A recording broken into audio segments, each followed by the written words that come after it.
가식적인 믿음과 거짓된 양심, 이걸 어떻게 구분할 수 있을까요? 사람들이 신앙을 이야기할 때 가장 많이 하는 실수가 있습니다. 나는 믿어요. 라고 말하지만 그 믿음이 진짜인지 가짜인지 확신할 수 없는 경우가 많다는 거예요. 어떤 사람들은 단순히 믿는다고 생각하는 것만으로 신앙이 된다고 믿습니다. 반면에 어떤 사람들은 행동으로 신앙을 증명해야 한다고 말하죠. 도대체 어느 쪽이 맞을까요? 성경에서는 믿음과 양심을 중요한 요소로 이야기합니다. 디모데전서 1장에서도 바울은 믿음과 착한 양심이 함께 가야 한다고 말합니다. 하지만 여기서 문제가 있어요. 양심이 착한 것처럼 보여도 사실은 거짓된 양심일 수도 있다면? 여러분, 우리는 어떻게 하면 가식적인 믿음이 아니라 진짜 믿음을 가질 수 있을까요? 그리고 거짓된 양심과 진짜 착한 양심을 구분하는 방법은 무엇일까요? 오늘 이 부분을 깊이 파헤쳐 보겠습니다. 여러분, 착한 양심에 대해 어떻게 생각하시나요? 사실 이 양심도 각 사람마다 기준이 다를 수 있습니다. 상황에 따라 양심의 기준은 완전히 달라질 수 있다는 건데요. 예를 들어, 누군가는 상대의 기분을 상하게 하지 않기 위해서 거짓말을 할 때가 있죠. 이런 거짓말, 어떻게 봐야 할까요? 어떤 사람은 이건 양심에 어긋나는 거짓말이다라고 말할 수도 있겠죠. 하지만 또 다른 사람은 이 정도는 선의의 거짓말로 봐야 한다고 생각할 수도 있습니다. 이게 바로 양심의 기준이 상황에 따라 달라지는 이유입니다. 이런 이야기와 관련된 사례가 성경에도 나옵니다.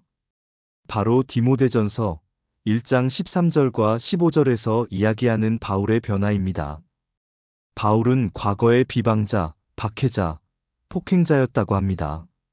하지만 지금 그는 죄인 중에서도 괴수라고 고백하죠. 이런 변화가 중요한 이유는 바울이 자신을 어떻게 보고 어떻게 변화했는지에 대한 진지한 고백이기 때문입니다. 바울이 말하는 괴수란 과거의 자신을 철저히 반성하고 그 죄에서 벗어나려는 의지의 표현이죠. 이제 과연 우리가 양심이라는 기준을 어떻게 설정해야 할까요? 그 답은 바로 다음 이야기에서 계속됩니다. 우리가 어떻게 양심을 다루어야 하는지 그 구체적인 방법을 알아보겠습니다. 사도 바울을 생각해 보세요. 비방자, 박해자, 폭행자였던 그 시절, 바울은 아마 정의를 실현한다고 믿었을 거예요. 하지만 시간이 지나면서 그는 정반대의 생각을 하게 되죠. 그가 겪은 변화처럼 상황과 위치에 따라 해석이 달라진다는 걸 알 수 있습니다. 예를 들어, 우리에게 안중근 의사는 독립투사입니다. 하지만 일본에서는 그를 테러리스트로 간주하죠. 이처럼 우리가 세상에서 가지는 기준은 결국 인간의 시각에서 나온 양심일 뿐이에요. 그러면 우리가 따라야 할 양심은 무엇일까요? 바로 하나님 기준에서의 양심이죠. 우리가 믿음을 가진다고 할 때도 마찬가지입니다. 하나님 기준의 믿음이어야만 진정한 믿음이라고 할 수 있습니다. 그렇다면 하나님 기준의 믿음과 양심은 무엇일까요? 그 답은 지금부터 함께 풀어보겠습니다. 단순하고 표면적인 믿음과 양심, 이거 정말 위험할 수 있습니다. 왜냐하면 이런 믿음은 깊이가 없고 허술하기 때문이에요. 그래서 때로는 비합리적인 선택을 하게 만들기도 합니다. 그런데 여기서 더 심각한 문제, 이런 허술한 믿음과 양심이 사이비 이단들에게 이용당할 수 있다는 거예요.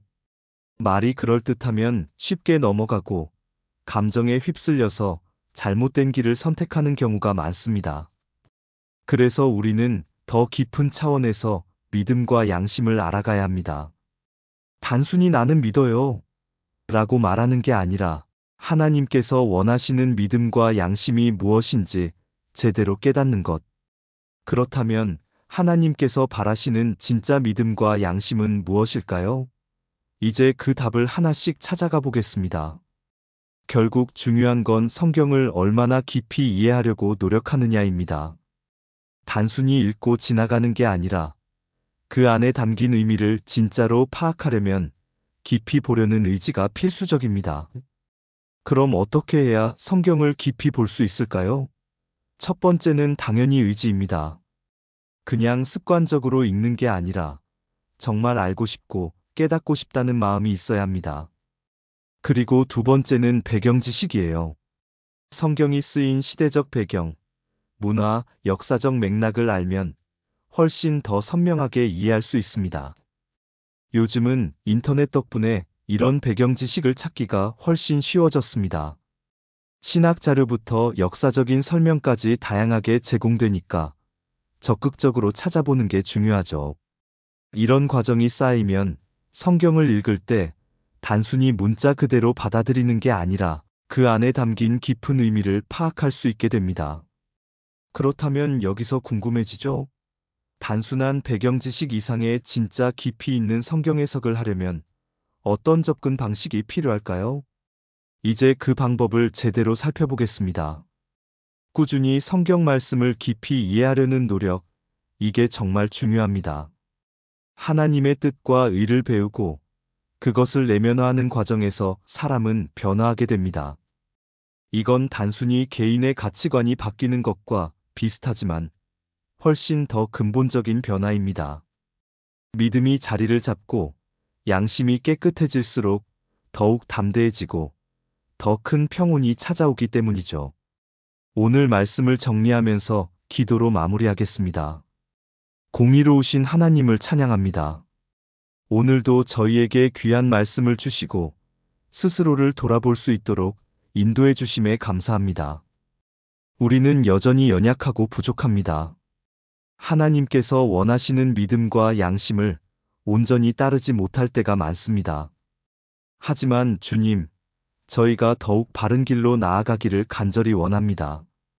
우리의 기준이 아닌 하나님의 기준에서 믿음과 양심을 지킬 수 있도록 인도하여 주옵소서. 타인을 판단하고 정죄하기보다 먼저 저희 자신의 모습을 돌아보게 하소서. 오직 하나님을 더욱 알아가고 하나님의 뜻과 의대로 살아가는 것이 가장 큰 축복임을 깨닫게 하소서. 오늘도 우리의 기도를 들어주심에 감사드리며 예수님의 이름으로 기도드립니다. 아멘. 오늘 나눈 이야기가 여러분의 신앙과 삶에 도움이 되었기를 바랍니다. 그리고 다음 영상에서는 더 깊은 주제를 다뤄볼 거예요.